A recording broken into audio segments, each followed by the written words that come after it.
to congratulate the new office bearers that you have just communicated, Mr. Speaker, officially. But secondly, Mr. Speaker, even on the NASA coalition side, there were changes, and by now we should have been communicated to you. But the minority leader today was held up in the budget committee meeting since morning, Mr. Speaker. So we have changed also our deputy whip, Mr. Speaker. We had a parliamentary group meeting on 28th of May 2020. So we had resolved that we are going to have a new whip in the name of Dr. Iseli Simiyu, but it has not been officially communicated to you, Mr. Speaker, because of the absence of who has just arrived now, the minority leader, who was to sign the letter today, Mr. Speaker, that was to come to your office. So I'm requesting the Osted deputy minority leader, who's just sitting behind me, should not continue masquerading as a deputy minority leader, Mr. Speaker. He is just, on no man's land. He is neither here nor there. So let him not speak here as deputy minority leader, Mr. Speaker, just because you have not officially communicated, Mr. Speaker. Thank you, Mr. Speaker. And he should start collecting his items from the office as soon as possible, Mr. Speaker.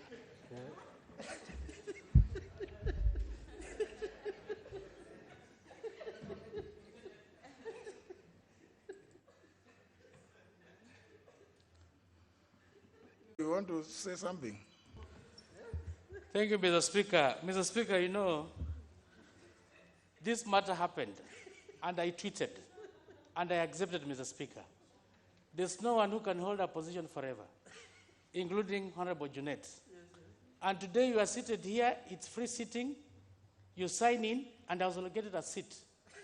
You know the problem of being a psychopath, Mr. Speaker, at times, you end up saying things which talk so much about what is between your ears, Mr. Speaker. So as you know, Honorable Junet likes making fun, but I forgive him for that, because he knows he's psychophantic, that's why he's having that position. But the truth of the matter, Mr. Speaker, we know leadership comes from God. And you can be only in a position for a time. You can't be in a position forever. And Mr. Speaker, one door closes, a better one opens, Mr. Speaker. Right now, as I speak right now, Mr. Speaker, I'm focused to be the next governor of Trans Nzoia County, not through psychophants, Mr. Speaker. So as I'm here today, this seat here is not designed. The only two positions which are designed here is the majority whip or majority leader and majority whip. So when I came in, it's on first come, first serve. Mr. Speaker, ignorance is not defense. And as we move forward as colleagues, Mr. Speaker, I'll be legislating my work as the Member of Parliament for Community, Mr. Speaker. And I congratulate His Excellency the President, and will be here to support him for the benefit of this country, Mr. Speaker. But I also appreciate, I was more worried of Duale, Mr. Speaker, but I want to congratulate because Duale still remained our leader here. And we know the work Duale has done in this house, Mr. Speaker, with Honorable Mbadi. These are the two leaders who are always in the house, not like Junet, who comes for comic, then he goes back. So we are here to give power and to strengthen our people, what they've done. He's here for a few minutes, 2 minutes he'll be going out. He's here more of a comedian than a legislator. I thank you, and you should respect others. I'm not masquerading. This is a position I was given, and because I was among the first people who signed in, that's why I was allocated. He needs to know that, Mr. Speaker. Time will come, he'll go back to Mandera where he comes from.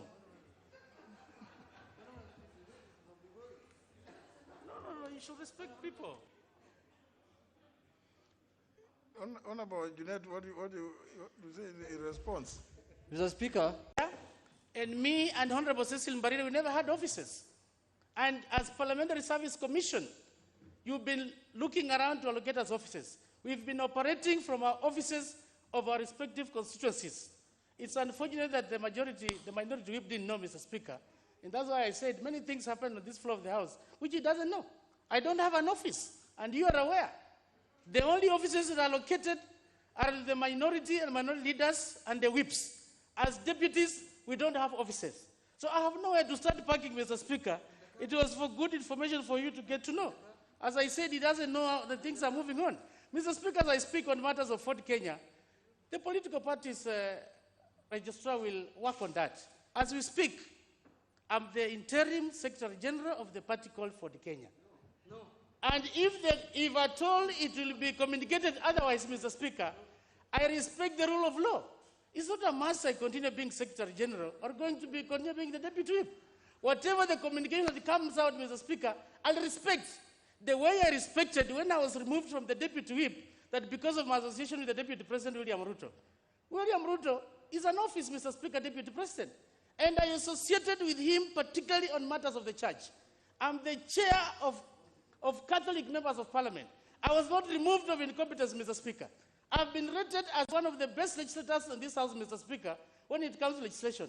Where the whip cannot match a half. I have never brought any bill on this floor of the House. And you're aware about it, Mr. Speaker. He only comes here as a comedian, then he goes out. In the next 5 minutes, he'll not be here. If we table the number of bills I've brought on this floor of the House, which have been ascended by His Excellency the President, he has never brought any bill on this floor of the House, apart from comic relief to the legislators, Mr. Speaker. We need to respect each other. We have freedom of association. And I'm ready. I left the House. If I was to be removed because of my association with the Deputy President, so be it, Mr. Speaker. The Deputy President, it is